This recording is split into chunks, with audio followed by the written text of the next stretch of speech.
Big Hero 6 is a 2014 Disney animated film with a near-future utopian setting. At the time, a world with no visible scarcity, widespread egalitarianism, and even widely available high-quality housing and cute little walkable food stall markets seemed imminently achievable, even inevitable.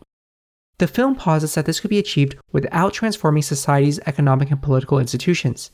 In the film, the familiar corporate and policing apparatuses of the current day are completely intact. The core premise of the film's setting is that we can fix the world's problems through technology. We failed. About a decade since the film released, the idea that we were just a few new or slightly better technologies away from fixing almost all problems has faded into oblivion. People are pessimistic about the future, and new technology is often received with suspicion and fear instead of excitement. The biggest tech companies, once widely admired for their ability to innovate, are under increasing scrutiny for their impacts on privacy, labor, and the environment, as they have grown inconceivably more massive. As revenue growth and products have become concentrated into a few gigantic megacorporations, income and wealth inequality have grown significantly. It seems all major technological innovation in the past 10 years comes with even more major caveats. For example, even the incredible decrease in the cost of solar power is blunted by debates about trade imbalances and the financialization of the deployment. We really failed.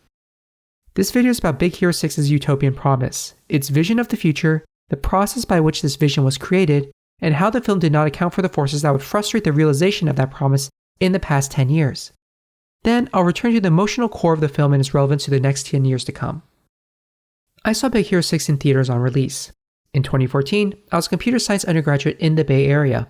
The movie was actually about me. It was about my cohort, the energetic STEM student body. San Francisco Tech looked like my college. The nerd lab looked like the labs where I had my classes. Even to someone not in my position, the future of Big Hero 6 appeared to be a natural progression of society, achievable through incremental improvement.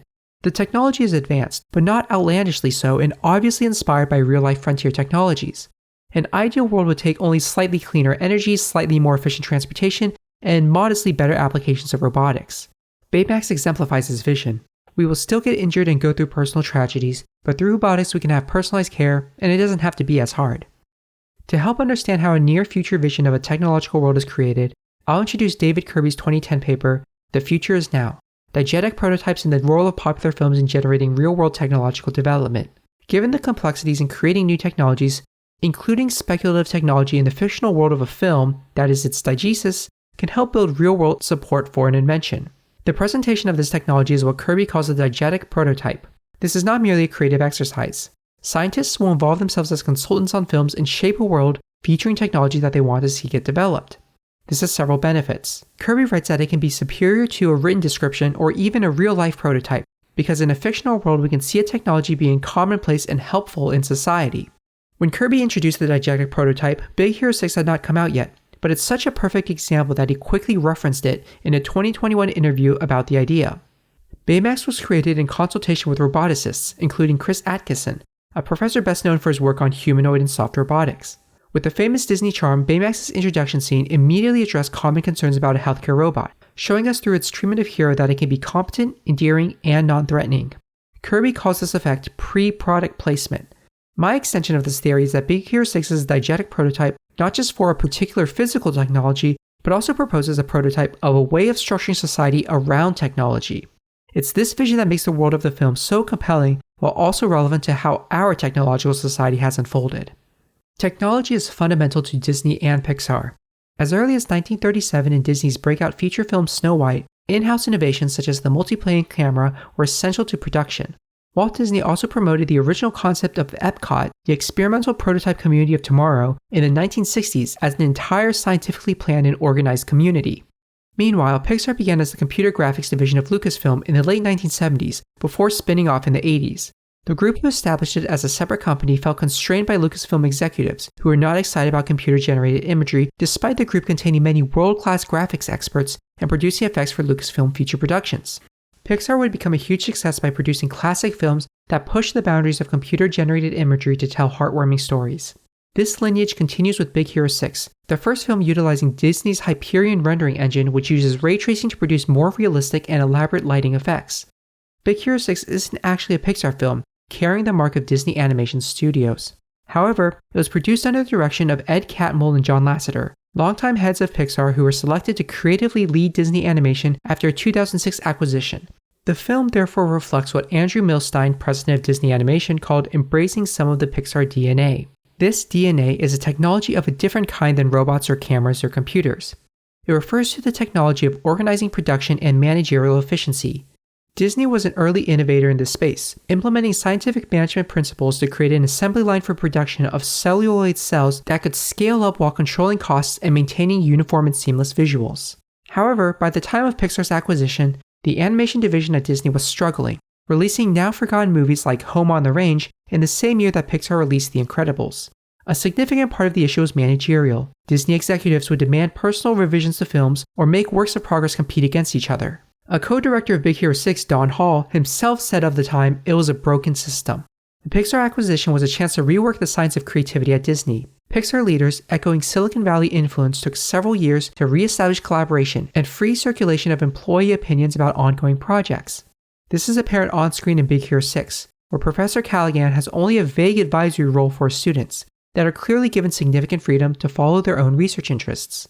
In Big Hero 6, technology is not just new products. The utopian setting relies also on a willingness to structure society around adopting cutting-edge technology and organizational techniques. At Disney, this would succeed. The Pixar DNA took hold and allowed the studio to produce the hits Tangled, Wreck-It Ralph, and of course the blockbuster Frozen. This background explains why I won't be analyzing Big Hero 6 as a Marvel film. The original concept was pitched by co-director Don Hall alongside a number of lesser-known Marvel properties after Marvel's acquisition by Disney in 2009. John Lasseter chose it not as a remake of the original short-lived Marvel comic, but as an emotional story focusing on the relationship between Hiro and Baymax, who becomes a surrogate for Hiro's brother Tadashi after his death. The creative team were enabled to incorporate the hero names in Japanese aesthetic while creating their own original world, characters, and story. Though the movie follows many structural and aesthetic aspects of superhero movies, the rest of this video analyzes it as a Disney Pixar film.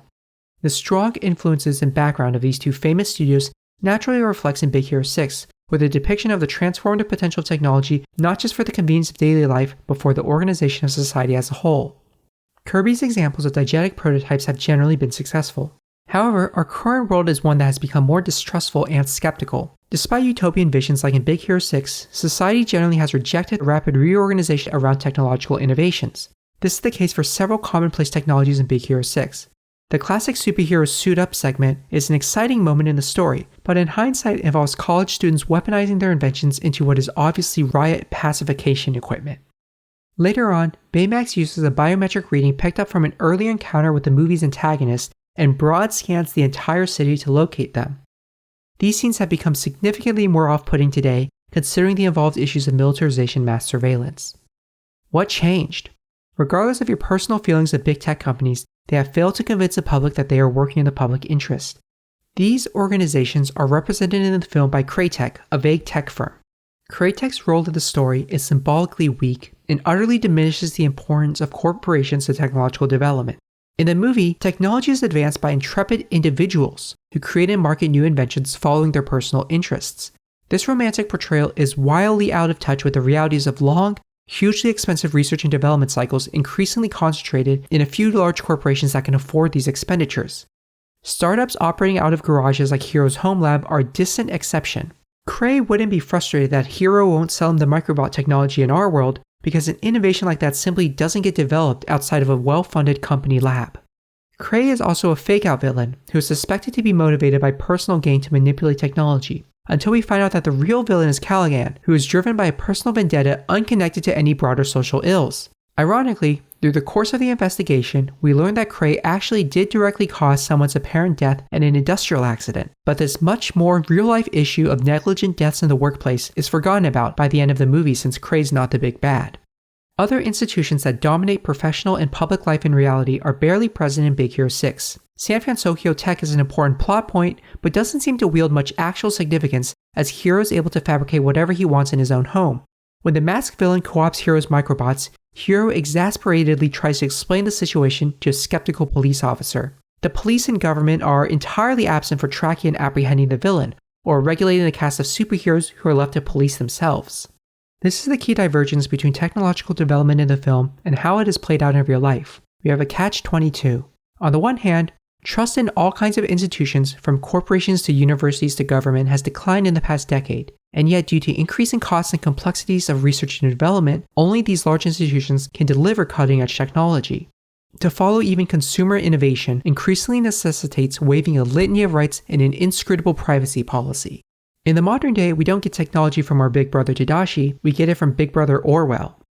These structural issues extend even to the technological history of Disney Pixar described above. The layout of the production lines for Disney animators was established for efficiency, but it was also done to separate different types of work and restrict social mobility for women workers.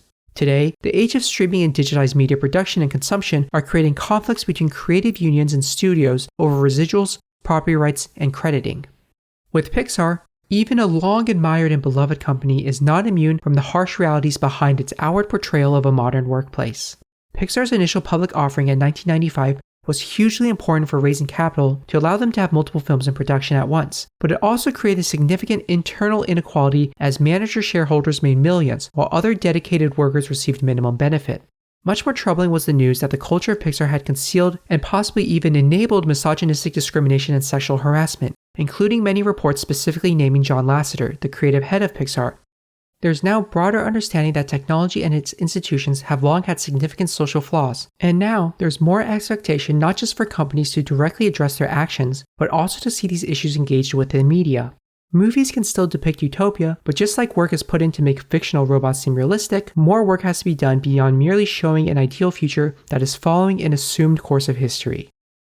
Though the vision in Big Hero 6 of technological improvement and a scientifically structured society did not materialize, as it failed to anticipate how the society and institutions of technology would change for the worse, this does not indict the movie.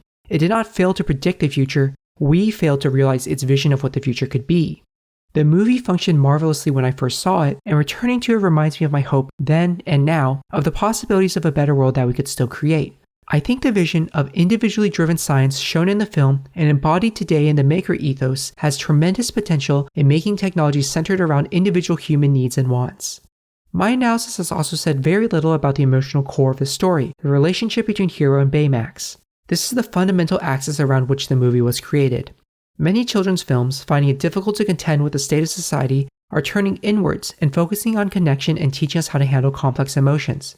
Big Hero 6 has a touching treatment of grief, not just how it can make us hurt ourselves, but also how it can make us turn against our own values.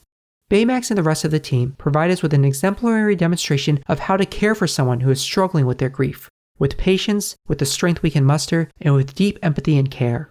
These are the values that I'll be bringing with me in the next 10 years of the future, and I hope become more widely adopted, perhaps with help from films like Big Hero 6.